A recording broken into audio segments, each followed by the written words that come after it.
We,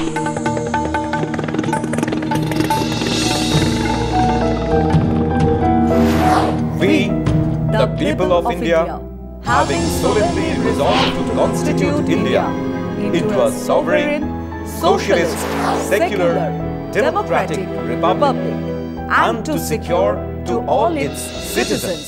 নমস্কার, শুরু করছি আজকে চতুর্থ স্তম্ভ। আমি ইন্দ্রাণী। 2024 সালের চণ্ডীগড় মেয়র নির্বাচন ছিল এক ঐতিহাসিক ঘটনা, আর সেটা কোনো গৌরবজনক কারণে নয়, জালিয়াতি আর জোচ্চুরির জন্যই সেই নির্বাচন সবার মনে থাকবে। ওই নির্বাচনে দেখা গিয়েছিল এক নির্বাচন আধিকারিক অনিল মাসি ভোট গণার সময় বিরোধী কাউন্সিলরদের ব্যালট পেপারে ইচ্ছে করেই কালো দাগ দিয়ে দেন, যাতে সেগুলোকে পরে বাতিল বলে ঘোষণা করা যায়, যাতে বিজেপি জিতে যায়। জিতেও ছিল, কিন্তু ওই ঘটনা অনেকের নজরে আসে, মামলা হয়, পুরো ঘটনাটা ধরা পড়েছিল সিসিটিভি ক্যামেরায়। পরে সুপ্রিম কোর্ট সে নির্বাচন বাতিল করে দেয়। এই একটা ঘটনাই দেখিয়ে দেয় সিসিটিভি ফুটেজ বা নির্বাচনী তথ্য কতটা গুরুত্বপূর্ণ। মজার কথা হলো, ঠিক এই ঘটনার পরপরই নির্বাচন কমিশন হঠাৎ করে এমন নিয়ম বদল করে ফেললো, নতুন নিয়ম এলো, যাতে এইসব প্রমাণ ভবিষ্যতে আর পাওয়াই না যায়। মানে ওই সিসিটিভি ফুটেজ নাকি এতটাই গোপনীয় যা পাবলিককে, যারা অভিযোগ করছে, এমনকি যারা মামলা করছে, সেখানেও দেওয়াই যাবে না। মানে না রহেগা বাঁশ না বাজেগি বাঁশুরি। কাজেই যে প্রশ্ন এখন সবার মুখে মুখে, তা হলো নির্বাচন কমিশন কি এখন আর নিরপেক্ষ নেই? নতুন নিয়মে স্বচ্ছতা কি আরো কমছে? মানুষের বিশ্বাস ভরসা বা একটা সময় টিএন সেশন এনেছিলেন, সেই ভরসা বিশ্বাস কি ভেঙে পড়ছে? ওই টিএন সেশনের সময় থেকে ভারতের নির্বাচন কমিশন একসময় দেশের সবচেয়ে বিশ্বাসযোগ্য সংস্থাগুলোর একটা হয়ে উঠেছিল। কিন্তু সাম্প্রতিক সময় এই নিয়ম পরিবর্তন, বিশেষ করে নির্বাচনী আইন রুল 93(2) এর বদল নির্বাচন কমিশনের স্বচ্ছতা ও নিরপেক্ষতা নিয়ে বড় প্রশ্ন তুলে দিয়েছে। এই নিয়মগুলোই বলে দেয় যে এই সব বদল আসলে শাসক দলের পক্ষে নির্লজ্জভাবে কাজ করছে। তাহলে আসুন জানা যাক কিভাবে এই নিয়ম বদল হচ্ছে, তথ্য লুকানো হচ্ছে, কমিশন নিয়োগের পদ্ধতিতে পরিবর্তন করা হচ্ছে। সবটাই করা হচ্ছে নির্বাচনের ফলাফলকে ঘুরিয়ে দেবার জন্য, প্রভাবিত করার জন্য, যার ফলে এক সাংবিধানিক প্রতিষ্ঠান নির্বাচন কমিশনের ওপর মানুষের বিশ্বাস উঠে যাবার মুখে। আপনি যাকেই ভোট দিন, তা যদি বিজেপির বাক্সেই গিয়ে ঢোকে, তাহলে ভোট দিয়ে লাভ কি? নির্বাচনের আগেই যদি কে জিতবে সেটা ঠিক হয়ে যায়, তাহলে নির্বাচন এক প্রহসন। আর গণতন্ত্রে নির্বাচন যদি প্রহসন হয়ে ওঠে, তাহলে সেই গণতন্ত্র মূল্যহীন। এ কথা বুঝতে হলে এন্টায়ার পলিটিক্যাল সায়েন্স না পড়লেও চলবে। প্রথমে দেখা যাক নিয়ম বদলের তথ্যগুলো, যে নিয়ম বদল আসলে জনগণের কাছে তথ্যের দরজা বন্ধ করে দিয়েছে। আপনার প্রিয় মাকাই বাড়ি এখন নতুন প্যাকে। আগে নির্বাচন সংক্রান্ত যে কোনো কাগজপত্র, যেমন সিসিটিভি ফুটেজ, প্রিসাইডিং অফিসারের রিপোর্ট, ভোটার উপস্থিতির হিসাব, সবকিছু মানুষ চাইলেই দেখতে পারত। 2024 সালে ডিসেম্বরে পাঞ্জাব ও হরিয়ানা হাইকোর্ট পরিষ্কার নির্দেশ দিয়েছিল ইসিআইকে এসব তথ্য দিতে হবে। এই রায়ের মাত্র 10 দিনের মধ্যেই সরকার ও কমিশন মিলে রুল 93(2) বদলে দেয়। এখন বলা হচ্ছে শুধু যেসব কাগজপত্র নিয়মে নির্দিষ্টভাবে উল্লেখ আছে সেগুলোই দেখা যাবে, বাকি কিছুই আর পাবলিকের নাগালের মধ্যে নেই। মানে সোজা ব্যাপার, অনিল মাসি কালো কালি দিয়ে বিরোধীদের ব্যালট পেপার বাতিল করে দেবে। সিসিটিভিতে ধরা পড়বে, সেটা সেই ফুটেজ কাউকে দেখানো যাবে না। এর মানে দাঁড়ায় কমিশনের কাছে থাকা সিসিটিভি ফুটেজ বা ভোট কেন্দ্রের রিপোর্ট, যেখানে 2 ঘন্টা অন্তর ভোটার উপস্থিতির হিসাব লেখা থাকে, তার পাওয়া যাবে না। কেন? কমিশন বলছে এত তথ্য দিতে গেলে লোকবলের সমস্যা হয়, বিভ্রান্তিও তৈরি হতে পারে। যা শুনলে হাসি পাওয়াটাই স্বাভাবিক।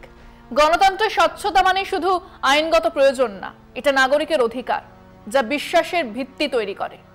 এই আইন বদলে আসলে মানুষের বিশ্বাসের ভিত্তিতেই ঘা দেওয়া হলো। আসছি পরবর্তী আলোচনায় একটা বিরতির পর, সঙ্গে থাকুন।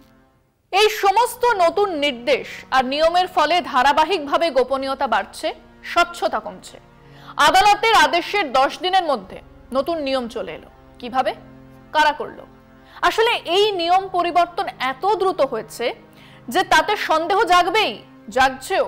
প্রাক্তন প্রধান নির্বাচন কমিশনার এসওয়াই কুরেশি বলেছেন, এই গতিতে নিয়ম বদল অস্বাভাবিক এবং এটা জনগণের চোখে কমিশনের ভাবমূর্তি নষ্ট করছে। আরো আশ্চর্যের বিষয় হলো, এই নিয়ম বদলের আগে কোনো আলোচনাই হয়নি, মানুষের মতামত নেওয়াই হয়নি, বিরোধী দলের সঙ্গে আলোচনা হয়নি, এমনকি মিডিয়াতেও কোনো আলোচনা হয়নি।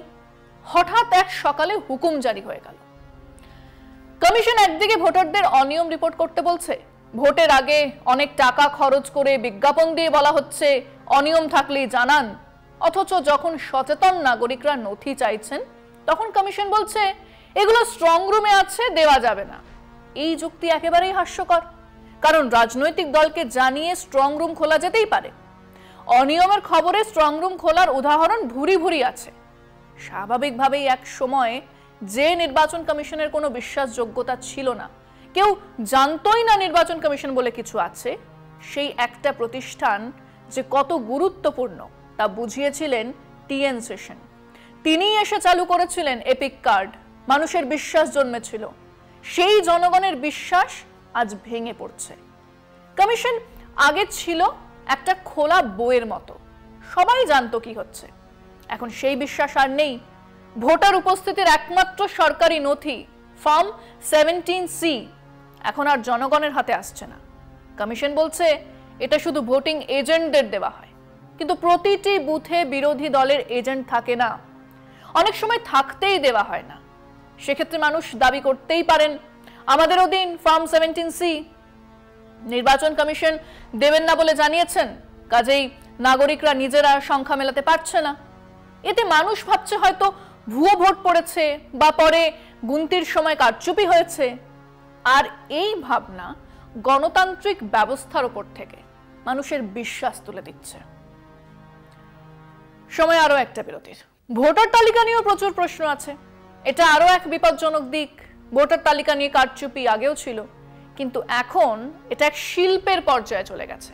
মহারাষ্ট্রে ভোটের ঠিক আগে 5 মাসে 41 লাখ নতুন নাম যোগ হয়েছে, যেখানে আগে 5 বছরে ছিল 31 লাখ। তেলেঙ্গানায় 2018 ভোটের আগে 22 লাখ নাম কাটা হয়। পরে কমিশনের এক কর্মকর্তা সির্ফ দুঃখ প্রকাশ করেন। বহু নিউজ রিপোর্ট বলছে অনেক আসনে যেখানে শাসক দল জিতেছে সেখানে গণহারে নাম কাটা হয়েছে। যেমন ফারুখাবাদে 32,000 নাম বাদ, জয়ের ব্যবধান ছিল মাত্র 2,700। মেরাঠে 60,000 নাম বাদ, জয়ের ব্যবধান 10,000। এই সব ঘটনা স্পষ্ট করে দেয় ভোটার তালিকা হলো নির্বাচনের সবচেয়ে নরম জায়গা, যেটা বদলে দিয়ে ফলাফল নিয়ন্ত্রণ করা যায় এবং করা হচ্ছে। তার বহু প্রমাণ আমাদের সামনে। এত কিছু করতে গেলে তো মাথায় বসে থাকা লোকজনদের উপরে একটা নিয়ন্ত্রণ দরকার। সেজন্যই নির্লজ্জভাবেই নির্বাচন কমিশনারদের নিয়োগেও রাজনৈতিক হস্তক্ষেপ করা হচ্ছে। আগে নির্বাচন কমিশনার বাছাইয়ের কমিটিতে প্রধান বিচারপতি থাকতেন, এখন সেখানে একজন কেন্দ্রীয় মন্ত্রীকে বসানো হয়। মানে সরকারে ক্ষমতায় থাকা দলই আসলে ঠিক করবে নির্বাচন পদ্ধতির মাথায় কে বসবে, কারণ 3 জনের কমিটিতে 2 জন সরকার পক্ষের, প্রধানমন্ত্রী ও মন্ত্রী, একজন বিরোধী দলের। এটাকে এভাবেও বলা যায় যে রেফারিকে খেলোয়াড় নিজেই বেছে নিচ্ছে, কাজেই তারপর কেমন খেলা হবে সেটা বুঝুন। এটা সরাসরি সুপ্রিম কোর্ট আর সংবিধানের প্রতিটা ধারণাকে ভেঙে চুরমার করা। গণতান্ত্রিক ব্যবস্থাকে এক হাস্যকর জায়গাতে নিয়ে গেছে এই মোদী সরকার। কমিশন যদি নিরপেক্ষ না থাকে তাহলে জনগণ বিশ্বাসই করবে না যে নির্বাচন সঠিকভাবে হচ্ছে, যার ফলে গণতন্ত্রের ভিত নড়ে যাচ্ছে। গণতন্ত্র এক ঠুঁটো জগন্নাথ হয়ে উঠছে। নিয়ম দ্রুত বদলে ফেলা, গুরুত্বপূর্ণ তথ্য লুকিয়ে রাখা, ভোটার তালিকায় কারচুপি আর কমিশনের বাছাইয়ে শাসক দলের নিয়ন্ত্রণ, এসব মিলিয়ে নির্বাচন কমিশনের নিরপেক্ষতা ও স্বচ্ছতা আজ প্রশ্নের মুখে। যদি জনগণ আর নির্বাচন কমিশনের উপর ভরসা না রাখে তাহলে ভোটের ফলাফলে গ্রহণযোগ্যতা নিয়েও সন্দেহ তৈরি হয়, আর সেটা গণতন্ত্রের জন্য ভয়াবহ সংকেত। সেই কবে 1975-এ কেবল সরকারি দফতরের সাহায্যে ইন্দিরা গান্ধীর নির্বাচনী প্রচার হয়েছিল। এই অভিযোগে প্রধানমন্ত্রীর নির্বাচন বাতিল করে দিয়েছিলেন বিচারপতি জগমোহন লাল সিনহা। আর আজ এই নির্লজ্জ ভোট লুটের ব্যাপারে বিচার বিভাগ থেকে মিডিয়াতে কেউ কথাই বলছেন না। আমরা নাগরিক হিসেবে চাই নির্বাচন কমিশন আবার সেই পুরনো নিরপেক্ষতা আর স্বচ্ছতার জায়গায় ফিরুক, যেখানে জনগণের প্রশ্নের উত্তর পাওয়া যায়।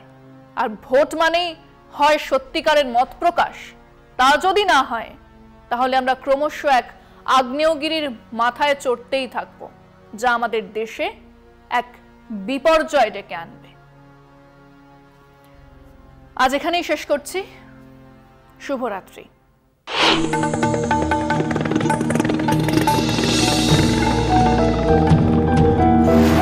We, the people of India, having solemnly resolved to constitute India into a sovereign, socialist, secular, democratic republic, and to secure to all its citizens